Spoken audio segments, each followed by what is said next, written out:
자, 우리 1층 소예배실 화면 한번 보여주시기 바랍니다. 자, 여러분 오늘도 잘 오셨습니다. 반갑습니다. 사랑하고 축복합니다. 예. 자, 여러분 오늘도 은혜의 자리에 잘 오셨습니다. 이 시간 갈급하고 목마른 심령으로 예배하는 저와 여러분에게 하나님께서 우리의 심령에 은혜의 담비를 부어 주실 줄로 믿습니다. 우리 옆에 있는 분들에게 이렇게 한번 인사하겠습니다. 은혜의 자리에 잘 오셨습니다. 오늘은 대민행전 시리즈 12번째 시간 이방 선교의 돛을 올리다 라는 제목으로 말씀을 함께 나누도록 하겠습니다. 우리가 오늘 읽은 사도행전 13장은 사도행전 전체를 봤을 때 이제 분기점이 시작되는 그런 장으로 사도행전의 새로운 2부가 시작되는 그런 곳입니다.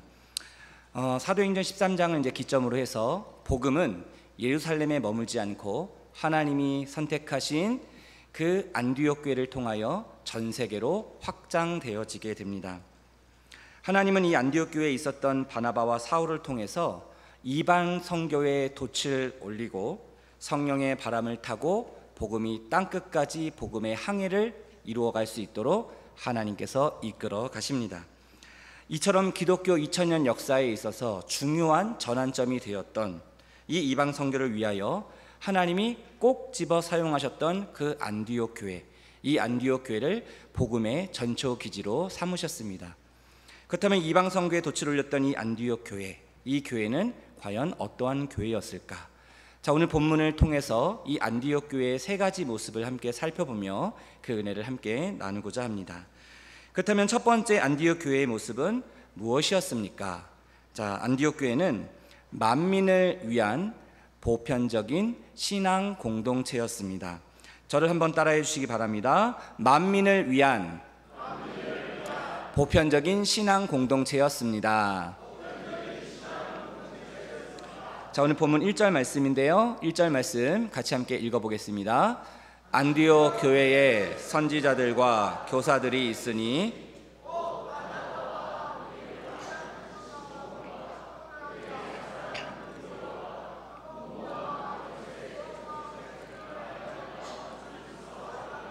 아멘. 자, 1절에 보면 안디옥 교회의 지도자 그룹을 형성하고 있는 5명의 그런 사람을 소개하고 있습니다. 근데 이 한 사람 한 사람을 소개하기에 앞서서 이 당시 그 헬라 시대의 인물을 소개하는 그 표기 방식을 우리가 좀 이해할 필요가 있는데요. 자, 이 당시에 그 사람들을 소개할 때 어떠한 원칙과 기준으로 이 사람들을 소개했냐면 중요한 인물 순서대로 이렇게 소개를 했다라는 거예요. 그러니까 가장 먼저 나오는 사람이 가장 중요한 사람, 그리고 마지막에 나오는 사람은 덜 중요한 사람, 그렇게 해서 표기를 이렇게 했는데요. 이런 관점으로 1절을 다시 보면 안디옥 교회 지도자들을 어떻게 소개하고 있는가, 제가 그 5명의 지도자들의 이름을 제가 다시 한번 소개하겠습니다. 순서대로 보시면 바나바와 시므온과 루기오와 마나엔과 및 사울이라, 이렇게 1절에서 소개하고 있는데 여러분 뭔가 조금 이상한 그런 느낌 드는 게 없습니까? 아직까지는 잘 모르시겠죠? 각 지도자들 그 이름 사이에 연결되어 있는 그 연결조사, 그 말을 우리가 주의 깊게 한번 봐야 되는데요. 제가 다시 한번 힘주어 강조해서 이야기하는 것이 어딘지를 여러분 한번 보십시오. 다시 한번 제가 그 5명의 지도자들의 이름을 소개하겠습니다. 바나바와 시므온과 루기오와 마나인과 및 사울이라. 제가 이렇게까지 힌트를 드렸는데, 자, 다른 사람들의 이름은 쭉 나열이 됐는데 맨 마지막 그 사울 이름 앞에 어떤 단어가 붙죠? 마나인과 및 사울이라. 이 밋이라는 단어가 새로 첨부가 됩니다. 왜 사울 앞에서만 이 밋이라는 이 말이 사용이 되었을까? 이것이 그 당시 그 헬라식 표기 방법 중에 이제 하나입니다.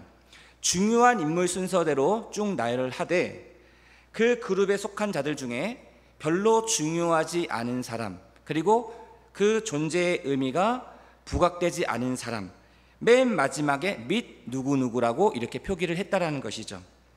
이것을 쉽게 우리나라식으로 표현하면 사울은 이 안디옥 교회 그 지도자 그룹들 중 가운데 별 중요하지 않은, 아직까지는 존재감이 드러나지 않은 일종의 깍두기와 같은 그런 자였습니다.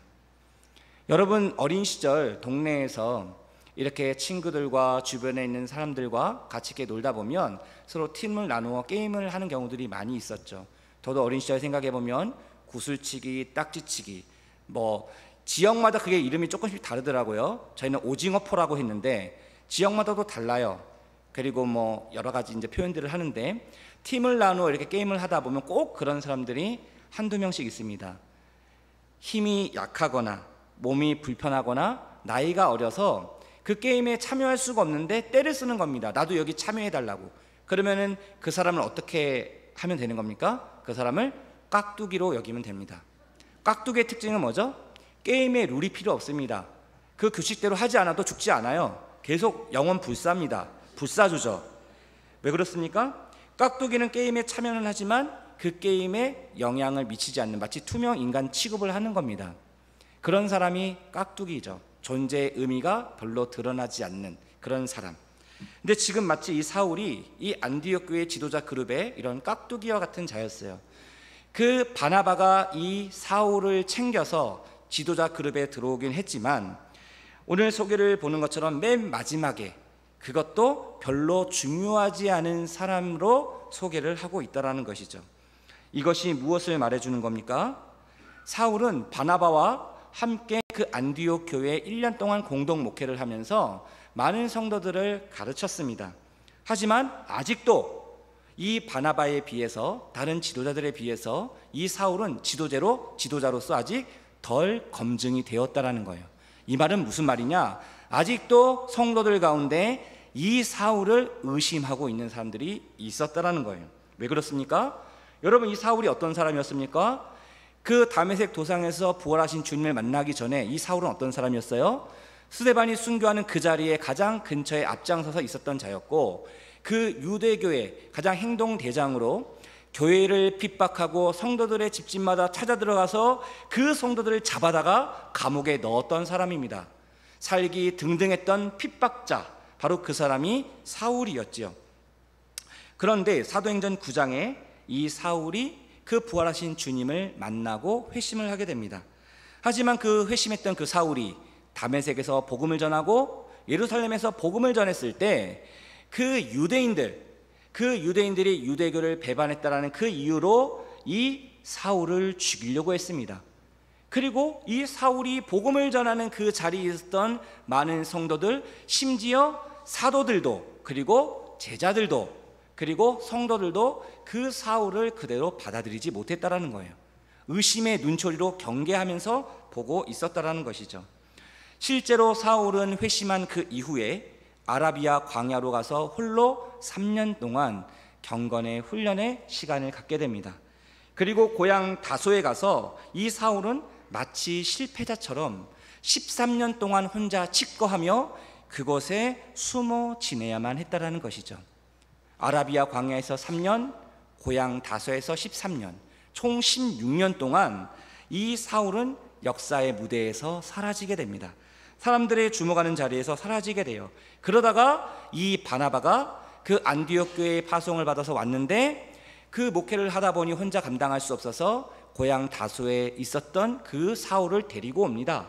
그래서 1년 동안 공식적인 자리에서 목회 경험을 이 사울이 하게 되죠. 여러분 생각해 보십시오. 16년 동안 안 보이다가 갑자기 교회에 왔는데 사역을 열심히 합니다. 그리고 성도들 품으로 들어갑니다. 그런데 이 성도들의 눈에 봤었을 때는 여전히 그 사울의 과거의 그림자가 너무나도 임팩트가 강렬했기 때문에 여전히 경계하고 의심의 눈초리로 이 사울을 바라볼 수밖에 없었다라는 것이죠. 그 성도들 가운데는 이렇게 생각하는 사람이 있었을 겁니다. 아니, 16년 동안 오랫동안 없다가 안 보이다가 갑자기 교회에 와서 왜 이렇게 저렇게 열심히 일을 하는 거야? 왜 이렇게 봉사를 하는 거야? 혹시 유대교의 첩자 아니야? 우리로 하여금 마음을 다 내려놓게 한 다음에 우리를 한꺼번에 잡아가려고 하는 거 아니야? 이런 의심의 눈초리가 여전히 성도들 가운데 있었다라는 것이죠. 하지만 사울은 이렇게 자신을 의심하는 이런 불안정한 상황 속에서도 어떻게 합니까? 낙심하지 않습니다. 오직 자신을 변화시켜 주신 그 부활하신 주님을 바라보며 자기에게 맡겨진 그 일에 대해서 최선을 다하게 되죠. 자, 오늘 본문 1절 다시 한번 돌아와서 그 안디옥 교회에 소개되었던 그 지도자 그룹들을 다시 한번 보겠습니다. 자, 첫 번째 소개된 사람은 바나바죠. 바나바. 가장 중요한 사람입니다. 바나바. 정통 유대인으로 그 안디옥 교회의 최고 지도자였습니다. 오늘날로 말하면 안디옥 교회 담임 목사였습니다. 자, 두 번째는 누가 소개가 되죠? 시므온. 자, 여기에 보면 니게르라 하는 시므온이라고 소개합니다. 니게르, 이것은 무슨 뜻이냐? 흑인이란 뜻입니다. 이 당시 로마 시대에는 대다수의 흑인들은 다 노예였습니다. 이로 미루어 봤을 때 이 시므온은 흑인 노예 출신이었을 겁니다. 이 사람이 바나바 다음으로 두 번째로 이 안디옥 교회에 영향력 있는 지도자였다라는 거예요. 자, 세 번째 볼까요? 세 번째는 구레네 사람 루기오라고 얘기합니다. 구레네 사람. 여러분, 구레네 사람 시몬 기억나십니까? 그 예수님이 십자가의 골고다 언덕길 올라가셨을 때 그 예수님의 십자가를 대신 짊어졌던 구레네 사람 시몬. 그 당시 제가 한번 말씀을 드렸는데 이 구레네는 어디인가? 북아프리카 지역에 속해 있는 지역이었습니다. 그러니까 이 루기오도 먼 변방에 있었던 이방인이었다라는 거예요. 자, 그리고 네 번째 볼까요? 네 번째 보니까 분봉왕 헤롯의 젖동생 마나인이다, 이렇게 얘기합니다. 여기서 젖동생이라는 것은 두 가지 의미가 있는데요. 첫 번째는 친동생이라는 의미가 있고, 두 번째는 어릴 적부터 친한 친구라는 그런 의미가 있습니다. 그러니 이 두 가지 중에 어느 것을 차용하든 이 마나인은 어떤 사람인가? 이 마나인은 당시 로마 제국의 하수인으로 유대인을 착취했던 그 매국노와 같은 헤롯 왕가의 최측근, 그 귀족 출신의 사람이 바로 이 마나인이었다라는 거예요. 근데 이런 사람도, 유대인과 대척 관계에 있었던 원수 대적이었던 이 마나인도 그 예수님을 믿고 회심하여 지금 이 안디옥 교회의 중요한 지도자 역할을 하고 있다라는 거예요. 근데 이들보다도 더 못한 그 순위에서 밀려있는 사람이 누구라는 거예요? 바로 사울이라는 거예요. 및 사울이라. 이거를 글로 표현하면 가로를 친 겁니다. 앞에 나와 있는 네 명은 주요한 지도자 및 가로, 있으나 마나한 사람, 그런 존재감이 부족한 사람, 그 영향력이 덜 있는 사람, 깍두기, 바로 이 사람이 사울이었다라는 것이죠. 여러분 생각해 보십시오. 이 안디옥 교회 5명의 지도자라고 소개되어 있는 이 사람들이 처음 만났을 때 그들은 그들의 인종도 문화도 출신도 그 배경도 달랐던 사람입니다. 세상에서 이들이 한 자리에 모인다? 이거는 그 당시에 있을 수도 없는 일이고 불가능한 일이었다라는 것이죠. 그들이 처음 모였을 때는 서로 생각도 다르고 가치관도 다르고 여러 생각하는 것도 달랐을 겁니다. 그러다 보면 교회 일을 하다 보면 충돌이 되기도 하고 갈등도 생기고 그런 어려움들도 분명히 있었을 겁니다. 하지만 그럼에도 불구하고 그들은 차별 없이 모든 사람을 십자가의 사랑으로 구원해 주셨던 그 놀라운 그 주님 안에서 서로 연합되고 하나 되고 함께 귀한 사역을 감당할 수 있었다라는 것이죠. 이 당시 사회가 어떤 사회입니까? 로마 제국 시대입니다. 철저한 계급이 나눠져 있었던 그 시대 속에 이 안디옥 교회 이 지도자 구성들은 세상에 큰 파장을 미칠 수 있는 그런 혁명적인 사건과 같은 일이었다라는 거예요. 그래서 결국 이 안디옥 교회가 어떻게 됩니까? 나중에 이 로마 제국의 극심한 핍박을 받게 됩니다. 이들을 그대로 내버려 두서는 안 되겠거든요. 철저한 계급 사회로 무장되어 있는 그 사회를 붕괴시키는 악의 축이 바로 이 안디옥 교회였던 겁니다. 그래서 나중에 이 안디옥 교회가 극심한 박해를 받게 되지요. 하지만 이 안디옥 교회의 주인은 누구셨는가? 바로 이 안디옥 교회의 주인은 바나바가 아니었습니다. 담임 목사가 아니었습니다. 바로 그 안디옥 교회의 주인은 예수님이셨습니다. 주님이셨습니다. 그랬기에 서로 다른 이 지도자들과 성도들이 주 안에서 하나가 될 수 있었고 만민을 위한 보편적인 신앙 공동체가 될 수 있었다라는 거예요. 여기서 이런 질문을 해볼 수 있습니다. 그러면 이 보편적인 신앙 공동체가 무엇인가? 남녀노소, 빈부, 귀천, 어떠한 이유를 막론하고 차별하지 않고 모든 사람들을 위한 교회가 되어야 한다는 거예요. 교회는 누구든지 와서 예배를 드리고 함께 교제하며 주님께 나아갈 수 있는 열린 공동체, 포용하고 수용할 수 있는 그런 보편적인 신앙 공동체가 되어야 한다는 겁니다. 그런 교회를 하나님께서 기뻐하시고 그런 교회를 통하여 하나님은 일하신다라는 것이죠. 바라기는 우리 대민교회가 이 시대에 만민을 위한 보편적인 신앙 공동체가 될 수 있게 되기를 간절히 소망합니다. 이런 의미에서 우리 옆에 있는 분들에게 이렇게 한번 축복했으면 좋겠습니다. 대민교회의 주인은 예수님이십니다. 그런 의미에서 옆에 있는 분들에게 이렇게 축복해 주세요. 우리는 주 안에서 한 가족입니다. 여러분, 옆에 있는 가족이 마음에 드십니까?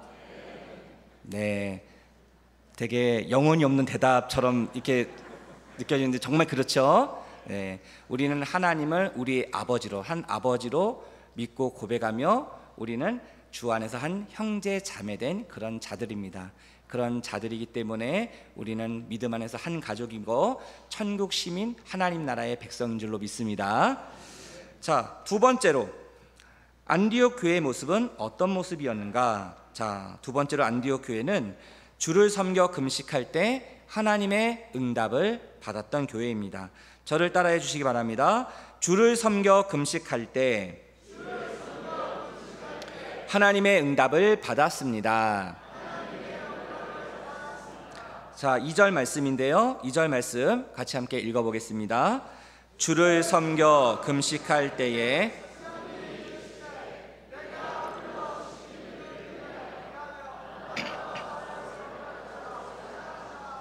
아멘. 우리가 이미 앞서 살펴보았던 것처럼 이 안디옥 교회는 어떤 교회였냐면 바나바와 사울이 열심히 1년 동안 목회를 하면서 복음을 가르쳐서 그 안디옥 교회의 성도들이 주님의 제자들이 많이 늘어나게 되었습니다. 이런 모습을 보면서 그 주변 사람들이, 세상 사람들이 그 안디옥 교회의 성도들을 가리켜 별명을 지어준 게 있는데 그것이 무엇이냐? 비로소 그리스도인이라 불렀더라. 이 안디옥 교회의 성도들을 칭찬하면서 그들을 그리스도인, 예수 그리스도에 속한 사람들이다, 그렇게 칭찬했다라는 것이죠. 이후에 안디옥 교회는 예루살렘 교회의 형편이 어려운 성도들을 돕기 위하여 십시일반 헌금을 모읍니다. 그래서 그들을 돕기 위한 구제금을 마련했고 이 바나바와 사울 편에 그 구제금을 보내게 되죠. 이렇게 안디옥 교회는 이제 1년밖에 안 된 개척 교회였지만 그 나름대로의 하나님이 주신 그 귀한 사랑을 나누고 사명을 감당할 준비를 하고 있습니다. 그래서 이 안디옥 교회 성도들이 무엇을 하기 시작했냐면 앞으로 우리가 해야 될 사명이 무엇입니까? 하나님 우리를 통해서 무엇을 하기 원하십니까? 그 주님의 뜻을 구하기 시작했습니다. 어떤 방식으로요? 여기 2절 보면 안디옥 교회가 주님의 뜻을 구하기 위하여 주를 섬겨 금식했다. 주를 섬겨 금식했다라고 얘기합니다. 여기서 헬라어 원어를 보면 주를 섬겼다는 것은 주님을 예배했다라는 뜻입니다. 다시 말하면 안디옥 교회 성도들이 하나님이 주신 그 뜻을, 그 사명을 발견하기 위하여 하나님 앞에 예배하기에 힘썼고 금식하며 기도하며 하나님 앞에 뜻을 구했다는 거예요. 하나님, 우리를 통하여 이 시대에 무엇을 하기 원하십니까? 그들이 기도했다는 거예요. 간구했다는 거예요. 그리고 그 하나님으로부터 응답을 받게 되었다라는 것이죠. 그럼 하나님이 주신 그 응답이 무엇이었어요? 2절 말씀에 보니까 바나바와 사울을 따로 세우라. 바나바와 사울을 따로 세워 그 선교사로 파송하라라는 그 하나님의 응답을 받게 됩니다. 다시 말하면 안디옥 교회의 사명이 뭐라는 거예요? 앞으로 이 안디옥 교회가 뭘 하라는 거예요? 이 바나바와 사울을 통하여 이방 선교에 그 귀한 사명을 감당하라고 이 성령을 통하여 확증해 주셨던 응답이었습니다. 그러면 하나님이 응답해 주셨어요? 그러면 순종하며 나아가면 되는데 문제는 무엇이었는가? 이 안디옥 교회의 성도들이 즉각 순종하지 못했다라는 거예요. 그래서 그들은 다시 무엇을 하는가? 3절에 보면 다시 그들이 하나님 앞에 금식하며 기도하며 다시금 하나님의 뜻을 구하게 됩니다. 왜 이들이 이렇게 했을까? 왜 이런 행동을 했을까? 여기서 우리는 안디옥 교회의 세 번째 모습을 통하여 그 이유를 확인해 볼 수 있는데요. 자, 그렇다면 세 번째 안디옥 교회의 모습은 어떤 모습이었는가? 자, 안디옥 교회는 주님의 뜻대로 순종하여 선교사를 보내게 됩니다. 자, 저를 한번 따라해 주시기 바랍니다. 주님의 뜻대로 순종하며 선교사를 보냈습니다. 자, 우리 3절 말씀인데요, 같이 함께 읽어보겠습니다. 이에 금식하고 아멘. 자, 이 안디옥 교회가 다시금 하나님의 응답을 받았지만 금식하며 기도하며 다시금 하나님의 뜻을 구했다고 그랬어요. 왜 그랬을까? 이제 안디옥 교회 성도들은 만약에 하나님 주신 그 응답대로 순종한다라면 누구와 누구를 보내야 되는 거예요? 결국 바나바와 사울을 떠나 보내야 하는 거예요. 이별을 해야 되는 거예요. 그들이 금식 기도하면서 하나님 앞에 뭐라고 물었을까? 저는 이 말씀을 묵상하면서 이 안디옥 교회 성도들이 이렇게 하나님께 묻지 않았을까 생각해 봤습니다. 주님, 왜 안디옥 교회에 가장 영향력 있고 가장 중요한 이 바나바를 보내려고 하십니까? 이제 우리는 개척한 지 1년밖에 되지 않았고 이제 새로운 사명을 향해서 나아가야 되는데 왜 바나바를 이 타이밍에 지금 보내려 하십니까? 또 한 가지 이런 질문을 했을 거예요. 그런데 왜 주님 아직 검증되지 않은 이 사울을 보내려 하십니까? 왜 더 잘할 수 있는 사람을 보내지 않고 왜 하필이면 여전히 의심의 눈초리로 검증되지 않은 이 사울을 보내려고 하십니까? 도대체 주님의 뜻이 어디 있는 것입니까? 이렇게 하나님 앞에 그 뜻을 묻고 구하지 않았겠습니까? 여러분 생각해 보십시오. 만약에 우리 대민교회 담임 목사가 부임을 해서 1년이 됐는데 이제 선교를 나가야 된대요. 하나님, 이 대민교회 담임 목사 선교사로 파송하라, 선교사로 보내라, 해외로 보내라. 그럼 여러분들 기도하면서 뭐라고 하겠습니까? 보내야 됩니까? 말아야 됩니까? 보내기도 뭐하고 안 보내기도 뭐하고, 그죠? 제가 그런다는 것이 아니라 이 당시에 지금 안디옥 교회 성도들이 가지고 있는 딜레마가 그거였어요. 이제 1년밖에 되지 않았는데 교회가 부흥하고 자리를 잡아가고 새로운 비전을 향해서 나아가야 되는데 안디옥 교회 담임 목사 바나바를 어떻게 하라는 거예요? 선교사로 파송하라고 하나님이 응답을 주신 거예요. 그러니 더 정확한 하나님의 뜻을 구하고자 안디옥 교회 온 성도들이 합심하여 금식하며 기도했던 겁니다. 이런 상황 가운데 그들이 어떻게 되었을까? 자, 여러분, 우리의 일상 삶 속에서도 이런 경우들이 있지 않습니까? 저 사람에게 일을 맡겨도 될까? 마치 사울처럼 모든 것이 검증되지 않고 부족한 사람인데 이 중요한 사역에 하나님이 이에게 일을 맡겼잖아요. 우리에게도 주변에 그럴 수가 있잖아요. 우리의 가정에 어떤 사람은 믿고 맡길 수 있는 사람이 있고 어떤 사람은 막 손이 많이 가는 사람이 있어요. 우리의 집에도 가정에도 그런 사람이 있지 않습니까? 말 한마디 하면 야무지게 딱딱딱 하는 그런 사람이 있는가 하면 아무리 말을 해도 계속 흘리고 그리고 계속 손이 가고 또 잔소리를 하고 또 잔소리를 해야 되는 그런 손이 많이 가는 그런 사람이 있어요. 우리 주변에도 보면 작고 연약하고 부족해 보이는 그런 사람이 있습니다. 그리고 준비가 더 필요해 보이는 사람도 있습니다. 하지만 여러분 걱정하지 마십시오.